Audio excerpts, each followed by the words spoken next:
Resound. Resound our stories. Yeay. Yeay. Lagi guys. Minggu lalu kita udah ngebahas tentang bagaimana cara mempertahankan cinta. Tadi kita udah sempat ngomong tiga ya. Salah satunya komunikasi. Kalau Bang Alex bilang, kalau Eros bilangnya ada anugerah Tuhan juga di dalamnya. Makanya kita butuh ada Tuhan lah ya dalam relasi kita. Terus yang ketiga, itu ngomongin tentang saling memahami, saling tahu bahasa kasih masing-masing kayak gitu. Kira-kira teman-teman sudah melakukan? Ciela. Mungkin ada banyak aspek lain kali ya Bang, tapi kan mungkin itu jadi salah satu bagian yang penting juga untuk itu perjuangan seumur hidup. Bener. 3 itu udah panjang ya. Udah susah loh.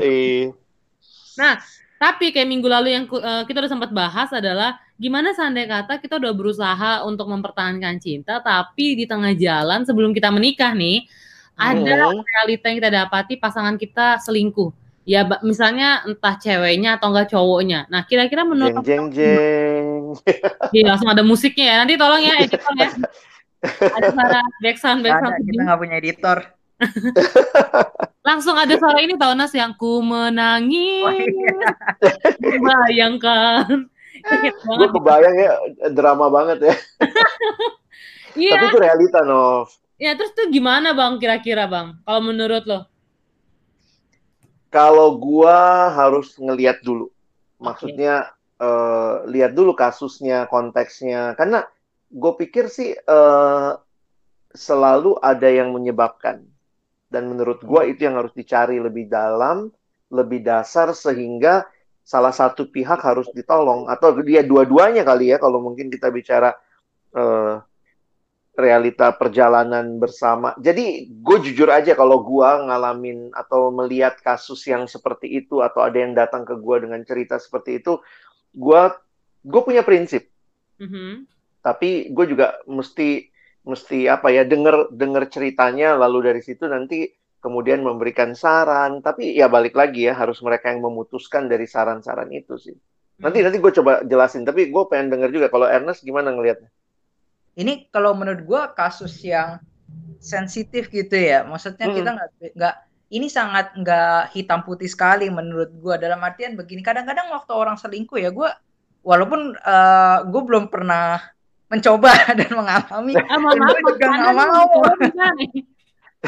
Maksudnya gitu ya. Cuma gue kadang-kadang belum pernah ngalamin situasi kayak gitulah ya. Ya, diselingkuhin maksudnya. Bukan selingkuh.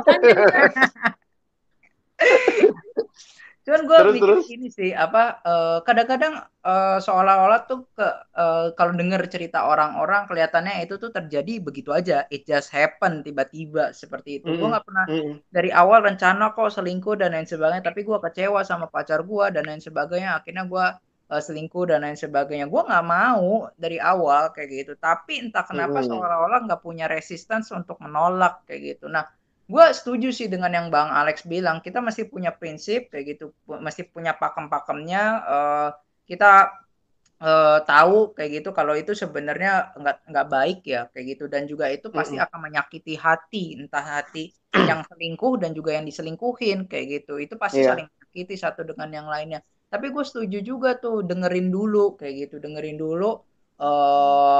Kenapa bisa terjadinya seperti itu? Mungkin kalau misalnya antara relasi itu, pasangan itu dari baik yang selingkuh atau diselingkuhin itu nggak bisa komunikasi lagi dengan lancar, ya pastilah ya, wajar lah pasti karena saling menyakiti satu dengan yang lainnya. Tapi bisa cari orang-orang yang lebih dewasa kayak gitu, yang tadi Bang Alex bilang, nanya saran-sarannya, pertimbangannya, baru setelah itu ngambil keputusan sih. Cuman setiap orang beda-beda tuh hasilnya kayak gitu. Nggak bisa semua dipukul rata, oh lu harus terima dia, oh lu harus tolak dia semua pokoknya. Nah yang kayak gitu-gitu tuh menurut gue tuh per kasus mesti ngelihatnya sih seperti itu. Nah Nov ini ya, kalau cewek kali ya Nov, gimana lu ngelihatnya sebenarnya secara prinsip buat lu kayak apa tuh? Iya. Tapi sebelum gue menjawab, mungkin kalian pernah baca quote gini gak sih guys, di tengah perselingkuhan biasanya, bukan gini, nggak selamanya pelakor itu menjadi pelaku utama, maksudnya dia menggoda, tapi kadang emang ada aja gitu, misalnya mereka suka ngasih ilustrasi gini, nggak mungkin ada orang bisa masuk kalau pintunya nggak dibuka. Pernah baca nggak sih? Pokoknya kayak gitu deh kira-kira ya.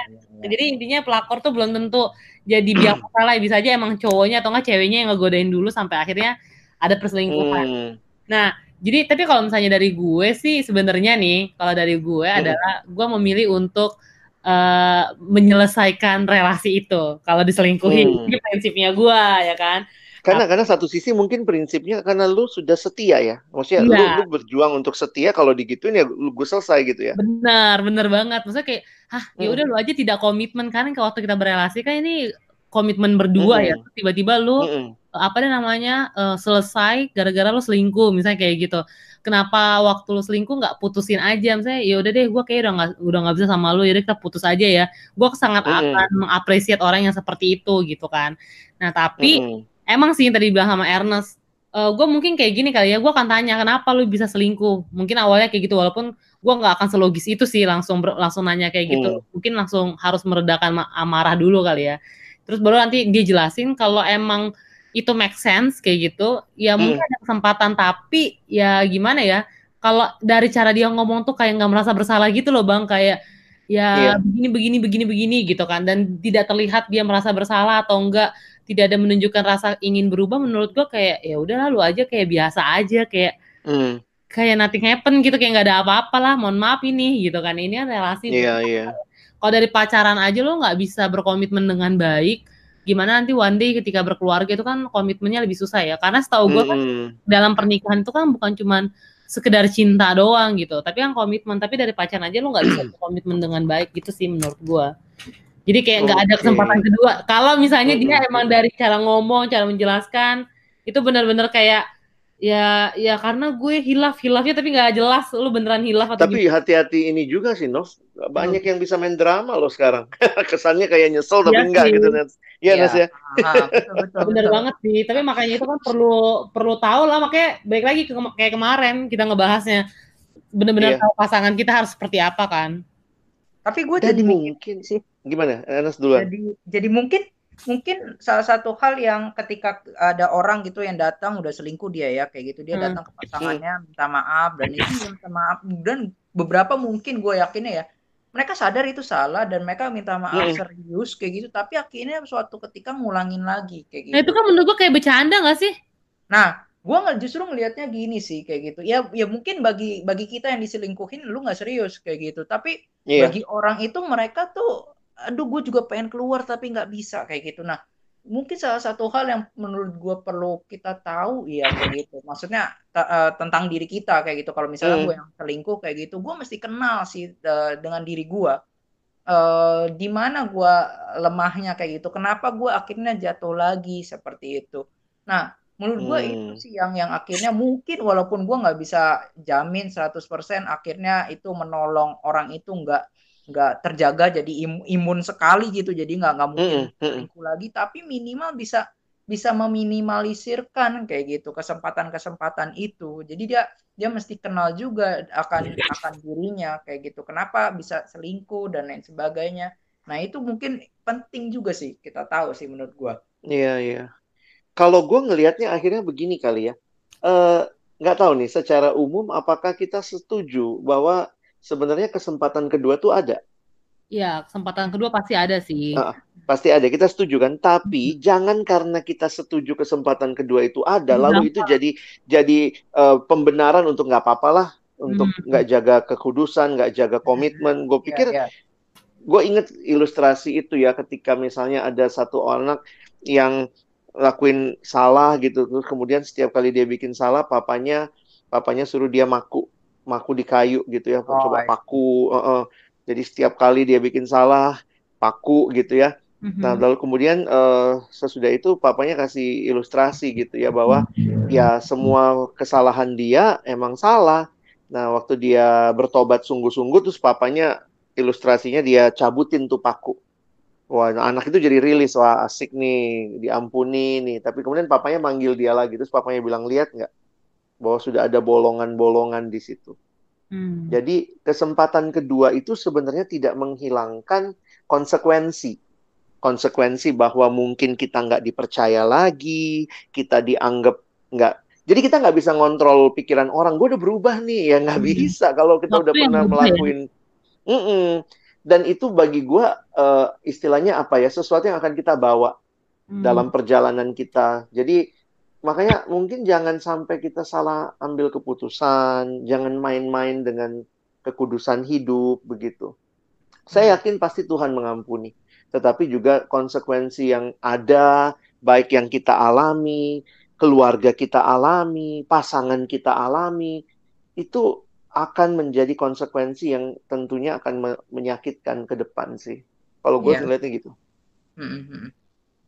Jadi intinya keputusannya kayak kita akan ngasih kesempatan, tapi lihat dulu kali ya, maksudnya apakah kesempatan ini benar-benar digunakan dengan baik. Tapi kalau misalnya pasangan kita kayak satu nggak mau berusaha untuk berubah, kedua dia juga kayak main-main dengan pertobatannya dia dan terus ngelakuin, menurut gue jadinya coba tanya lagi sih, apakah lo benar-benar mau komitmen dan relasi yang serius, dan kita juga sama-sama doakan apakah dia pasangan hidup yang Tuhan kasih yang tepat. Kita. Jangan sampai kayak gak bisa dengerin kita ngomong ya kasih kesempatan kedua, akhirnya berpikir kayak yaudah deh kasih kesempatan kedua, nggak tahu dia jadi pasangan gitu kita, tapi kita nggak ngeliat ada perubahan signifikan gitu. Dan one day waktu gue takutnya gini juga kali Nov, karena sekarang tuh kayak di media massa dengan para selebriti yang kayaknya gampang banget gitu yang ngomong umbar janji, jadi kayak budak cinta banget. Jadi kita kalau ngelihatnya begitu, sebenarnya jangan sampai kita jadi kadang-kadang aku ngeliat kan generasi ini ngeliat hebat ya dia kasih kesempatan kedua,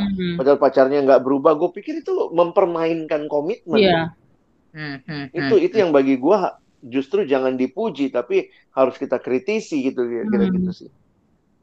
Sebenarnya itu sih gue juga mikirnya kayak emang rada susah ya kayak kasus-kasus kayak gini. Kadang mungkin kita maafkan kayak gitu, tapi gue nggak mau lagi gitu sama lo kayak gitu. Itu juga nggak masalah sih buat gue. Yang penting kan pengakuan itu udah kita kasih juga kan. Jadi kesempatan kedua tuh nggak harus selalu kita jadian terus-terusan kayak gitu. Tapi bisa juga kesempatan kedua gue temenan nih baik sama lo kayak gitu. Gue tahu kelemahan lo, tapi sorry paku lo tuh udah membolongnya tuh dalam banget di gua, dan itu tuh udah nggak bisa ditutup lagi seperti itu. Dan menurut gua kalau ada orang-orang yang seperti itu perlu dimengerti sih juga sih ya, dalam artian kita nggak bisa maksa ya, lu harus ngampunin kesannya. Jangan terlalu cepat akhirnya bilang ini orang yang selingkuh salah ya, pasti salah sih kayak gitu. Cuman jangan ngelihat akhirnya dia lebih rendah ketimbang gua kayak gitu, karena kita pun juga bisa begitu. Kita mungkin nggak ada kesempatannya, mungkin juga kita lagi kita nggak lebih baik ya. Iya, mungkin lagi kondisi juga nggak terlalu memepet kita dan lain sebagainya kayak gitu. Karena setiap manusia kan gue ngelihatnya ya, setiap manusia hadir di saat itu dengan kondisi saat itu dengan waktu saat itu tuh beda-beda gitu. Kalau gue di posisi siapa gitu misalnya yang selingkuh, mungkin kayak gitu gue melakukan hal yang sama, mungkin gue nggak tahu juga. Tapi gue gak ada di posisi itu kayak gitu saat ini seperti itu. Makanya gue satu sisi belajar lah di kasus-kasus yang gak hitam putih kayak gitu tuh, berempati sih itu penting ya, salah satunya ya. Kayak gitu untuk mengerti mereka, tapi nggak menyetujui perbuatannya, tapi berempati dengan kesusahan jiwanya, dengan pergumulan kayak gitu, dengan kesedihannya, dengan kelemahannya yang dia berjuang mau keluar. Nah itu penting sih. Nah masalahnya adalah kadang-kadang dengan adanya sosmed itu, satu sisi gue rada ya ampun, kalau ada orang salah tuh dihukumnya di sosmed, dikata-katainnya tuh kayak juga nggak tepat. Netizen kayaknya raja kan. Bully netizen tuh serem. Mendingan kalau misalnya memang nggak lebih kudus dari Tuhan.